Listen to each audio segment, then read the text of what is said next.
They say the shadows once obeyed a man. In the quiet corners of ancient Benin, old women still whisper tales of Ukpanabibi, shadow weaving. It was no ordinary magic.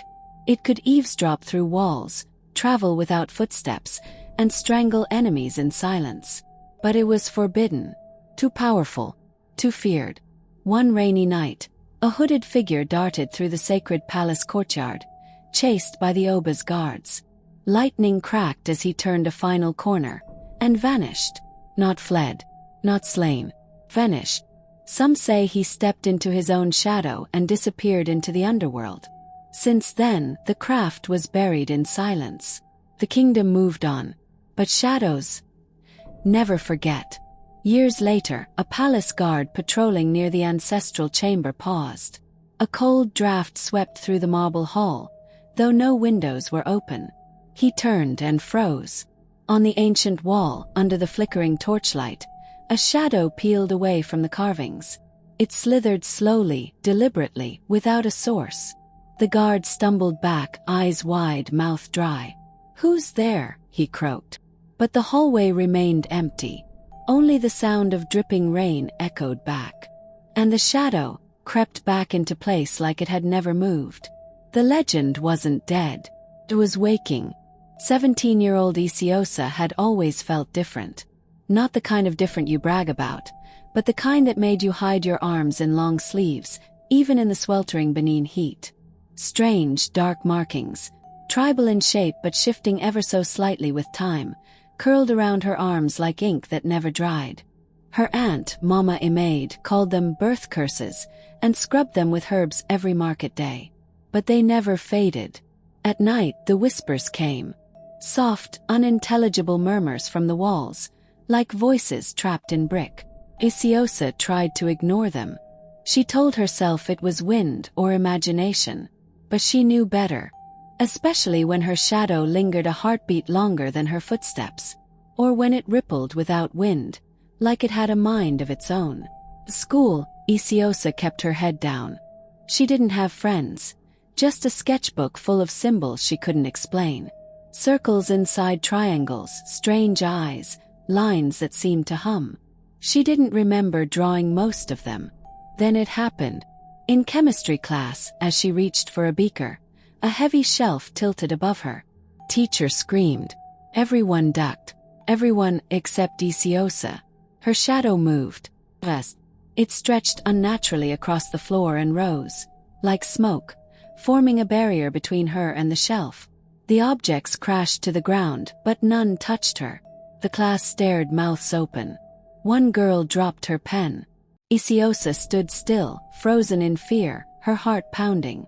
That afternoon, the village priest, Baba Ovia, came to the school. He'd heard. He asked to see the markings on her arms. As she slowly rolled up her sleeve, he staggered back, eyes wide, trembling. "The weaver has returned," he whispered, voice cracking. "Ogin, protect us all." Isiosa's world tilted. The thing she feared most was waking up inside her. The candle flickered as Mama Imaid shut the wooden door and dropped the bolt. Her hands trembled as she reached for the calabash of herbs beside the hearth. "Sit," she said, voice low and heavy. Isiosa obeyed, her heart pounding like a drum. She had seen fear in her aunt's eyes before, but never like this. "You weren't supposed to awaken," Mama Imaid whispered, grinding the herbs with shaky fingers. "Not yet. Not like this." Isiosa swallowed. "Why did that man call me the weaver?" Silence. Then the truth spilled like broken palm wine. "Your father," Mama began, "was no ordinary man. He was the last shadow weaver, the one they chased through the Oba's palace. They said he vanished, but he left something behind." "Me," Isiosa whispered. Tears shimmered in Mama Imaid's eyes. "We swore to protect you. Your mother died hiding you. I've fed you herbs every moon cycle, prayed, scrubbed your arms with ash and bitter leaf, anything to keep it buried. Why? Because the kingdom does not forgive your kind. They call your gift a curse. Threat. The Oba's guards will hunt you. They always do." That night, While Mama Imaid slept restlessly by the fire, Isiosa crept to the storage trunk. Beneath folded wrappers, her fingers brushed something stiff, cloth old and worn. She pulled it out. Symbols. Ancient Benin sigils inked in deep indigo. Some matched the drawings in her sketchbook. And then she saw it. At the bottom corner, faint but clear, her name. Not just her name. Isiosa, daughter of shadows. The glyph beside it pulsed faintly in the dark, and just for a moment, her shadow curled at the edges, like it had read it too. The dream felt too vivid to be a dream. Isiosa wandered barefoot through a moonlit forest, the air thick with silence. The trees whispered her name, not with voices, but through the rustle of leaves and the shift of shadows. A narrow footpath appeared, snaking through the underbrush and ending at an abandoned shrine, the same one from the legends Mama Imaid told in hushed tones. The old palace shrine stood crooked, half swallowed by roots, yet something ancient pulsed beneath it. Her feet moved on their own, drawn by the pull in her chest. As she stepped over the threshold, the ground trembled. Shadows along the walls twisted unnaturally, then snapped toward her like smoke pulled by wind. The floor cracked open. A void yawned beneath her, and before she could scream, she was falling, melting into the darkness. When she opened her eyes, she stood in a mirror of her world, but quieter, dimmer. Shadows breathed. And before her stood herself. But not quite. This version had the same face, but sharper, with glowing eyes and a fearless smirk. "You finally came," the twin said, voice like wind through dry leaves. Together, they danced in the dark. Isiosa stretched her shadow like a whip, listened to secrets whispered through stone, and flickered between places like blinking stars. It was thrilling, terrifying. Power like she'd never known pulsed in her fingertips. But before she could ask questions, the twin's smile faded. "You're not the only one awake now," she said, stepping backward into darkness.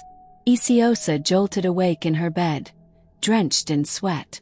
The symbols on her father's cloth glowed faintly on her table. And on the wall beside her, her shadow smiled.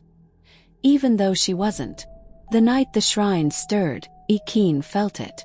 Far away in the northern hills, the Oba's secret enforcer sat alone in a silent stone room. His body was aged, but his senses were sharp, honed for one thing only: the eradication of shadow weavers. When the pulse hit like a tremor in his blood, he opened his eyes. "It has begun," he muttered. Awoken hadn't been seen in Benin for over 20 years. Most believed him dead. But shadows keep secrets, and he had never stopped watching. Within days he was back, wrapped in a long black cloak, face hidden beneath a wide hat. The palace elders, now gray and trembling, avoided his gaze. But he made them talk. One name surfaced over and over: Isiosa. "She draws the signs, her shadow moves," whispered one elder, eyes darting. "She must be his child." Awoken's jaw tightened. "Then she is marked for judgment." Meanwhile, in a bustling street market, Isiosa walked quietly behind a group of school children.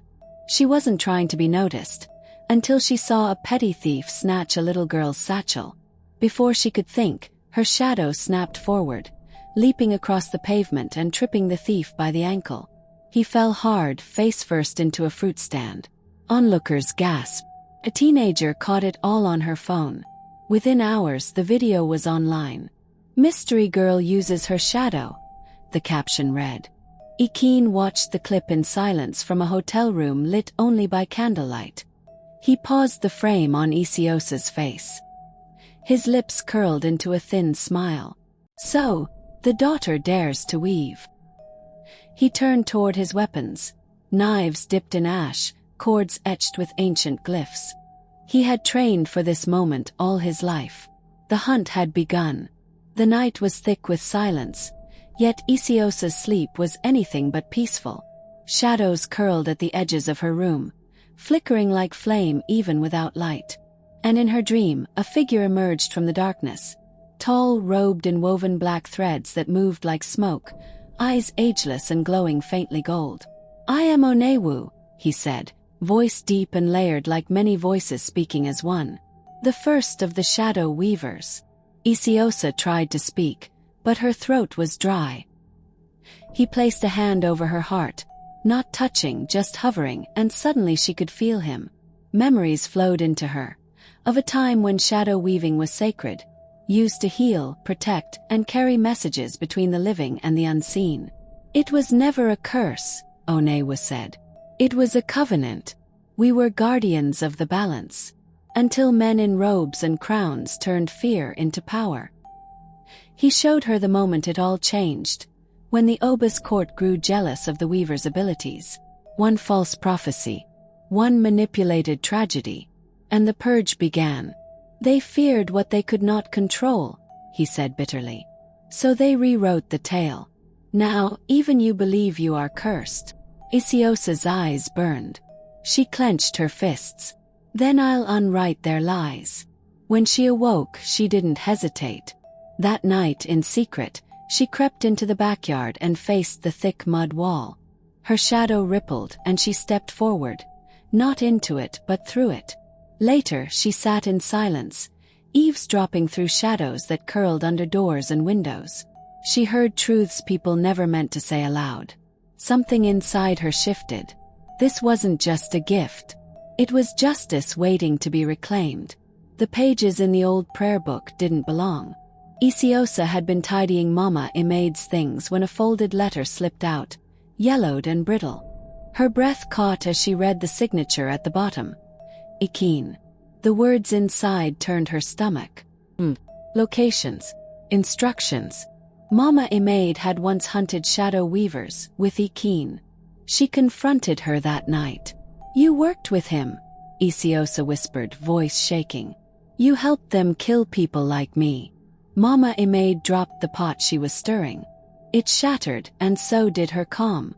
I didn't know what they were doing at first, she cried. When I held you in my arms as a baby, I saw your father's eyes. I knew I had to protect you. But you lied, Isiosa said, tears spilling down her cheeks. All my life you've hidden the truth from me and from yourself. She ran into the night, heart pounding, shadows dancing wildly at her feet. The next morning, Ikin's footsteps echoed through the compound like a death sentence. Clad in a black tunic. His eyes were colder than before. I know she's been awakened, he told Mama Imade. His voice calm but deadly.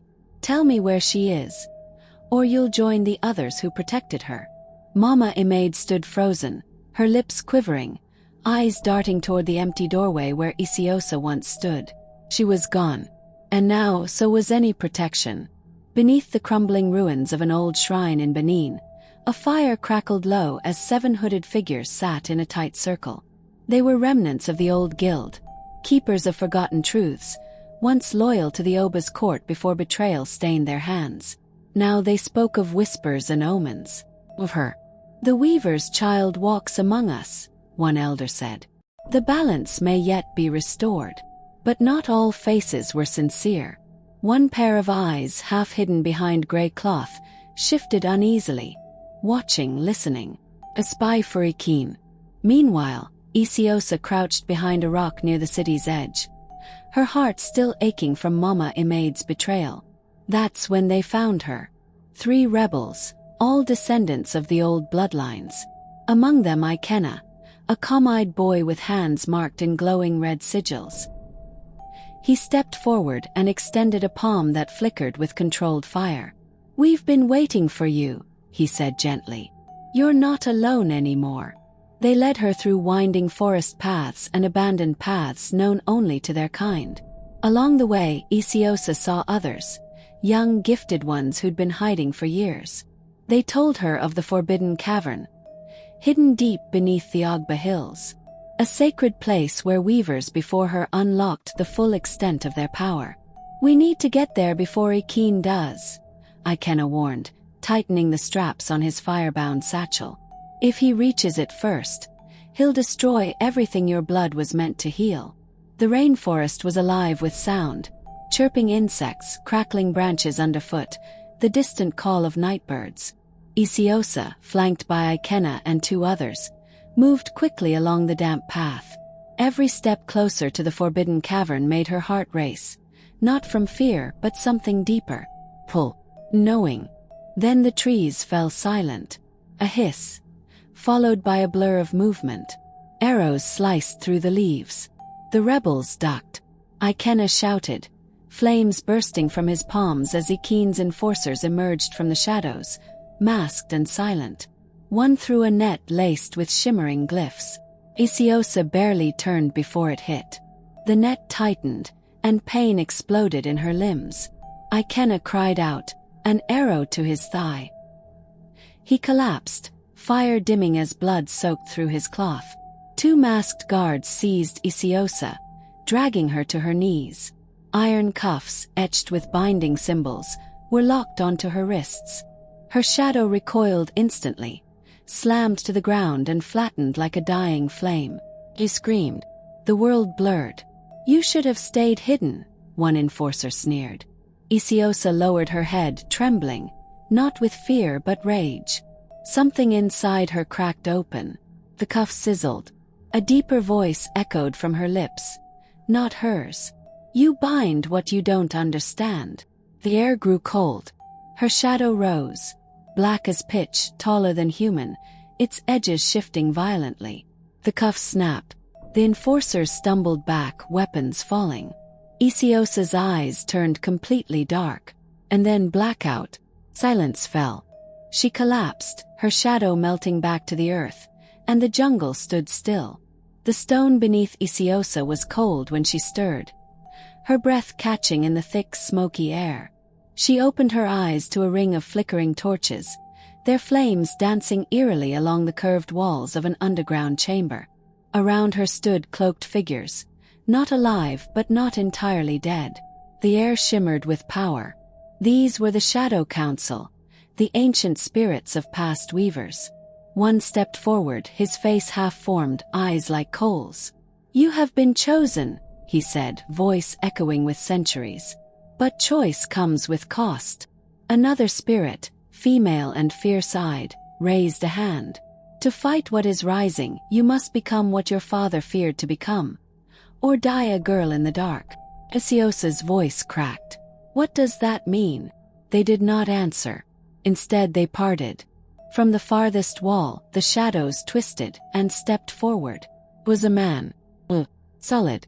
His cloak shimmered like ink. But it was the eyes that stopped her heart, glowing faintly like burning coals. But not the same. A dark serpent of shadow wrapped his arm, hissing and pulsing like a living thing. His grin was colder than the chamber walls. I told you, he said softly. Only the strong survive the dark. The flames dimmed. The spirit said nothing. Isiosa's shadow twitched beneath her, rippling to life. He too had begun to weave. To be continued. Make sure to subscribe to my channel so you don't miss the next thrilling chapter. New episodes drop soon. Stay tuned.